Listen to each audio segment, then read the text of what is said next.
Olá, bom dia, brasileiros, tudo bem?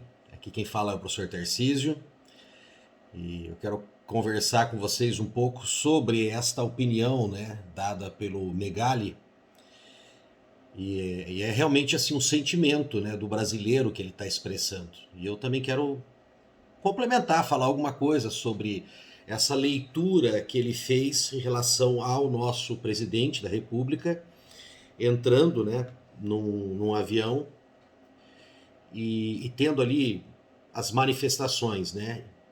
E pelo que dá para ver nas filmagens, mas realmente são filmagens parciais, que há um grupo, sim, que concorda plenamente com o que o nosso presidente faz, com as medidas, e podemos até dizer tem uma espécie de veneração, né, pelo presidente. E isso é muito preocupante. E do outro lado, nós temos um grupo ali que rechaça totalmente, né, a figura do presidente, e inclusive com palavras assim de baixo calão, fazendo referência, né, a ele ali, que é uma autoridade. É lógico que ele também tomando essa atitude, podemos dizer assim, uma espécie de teste de popularidade, ele se expôs a essa atitude das pessoas, né?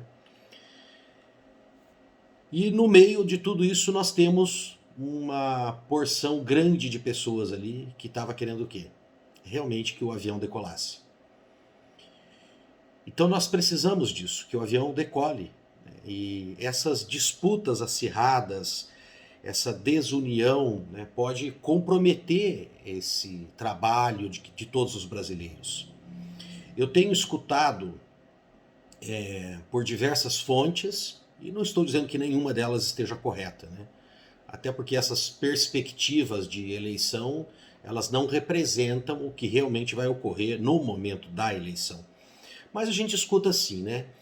Que o Bolsonaro tem quase uma garantia de segundo turno, porque ele tem de 25 a 30% da população que está com ele em qualquer situação e que inclusive chegam a esse ponto de veneração, ficando cego a possíveis falhas, né? Questões, por exemplo, de corrupção na família, que tem ali suposições, investigações, mas também ficam cegos a erros, né, dentro da política econômica, dentro de uma política social, de educação, de ciência, de pesquisa, de proteção do meio ambiente, e acham que sempre ele está fazendo as coisas de forma correta.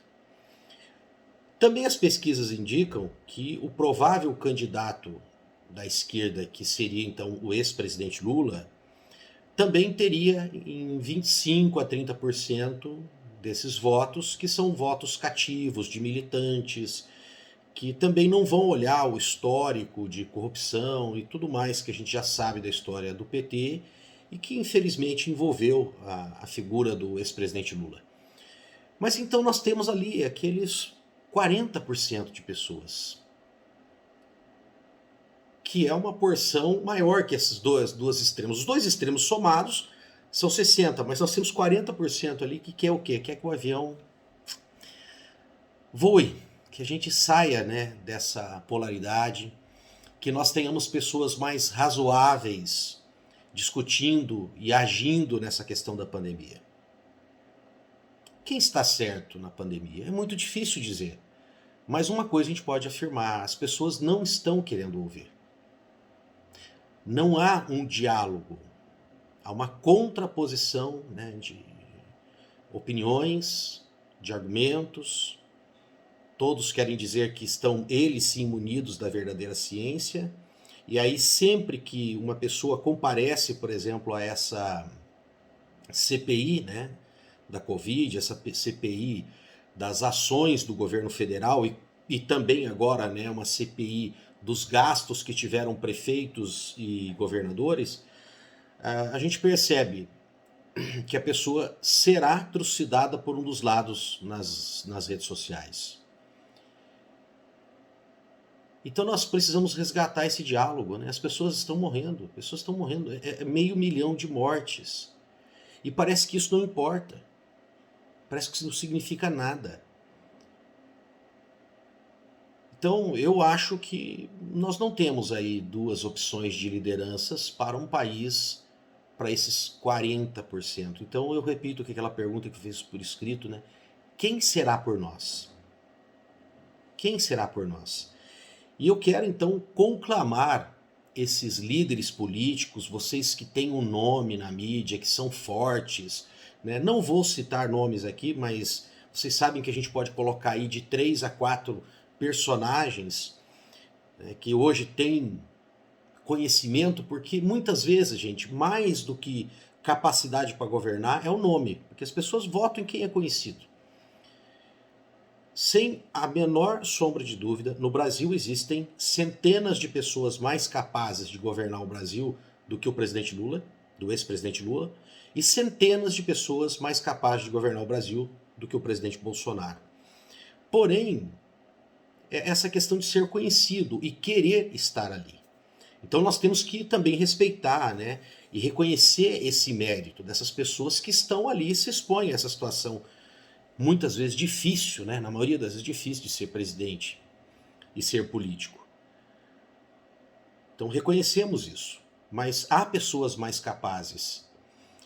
Todavia, se esses líderes, vamos dizer, de centro, também não esquecerem o seu ego, não se unirem e não se fortalecerem em torno de uma pessoa, esses 40% vão ficar pulverizados.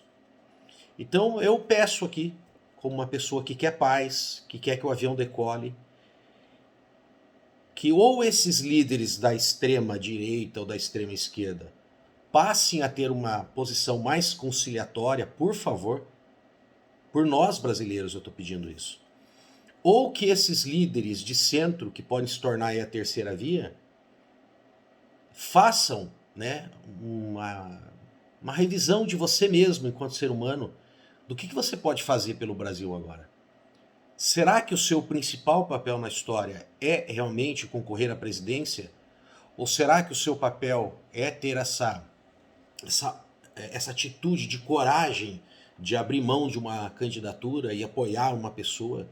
E inclusive tomando essa atitude de abrir mão de uma candidatura e apoiar um outro, aqueles que também estão com essa vontade de concorrer podem fazer isso, abrir mão.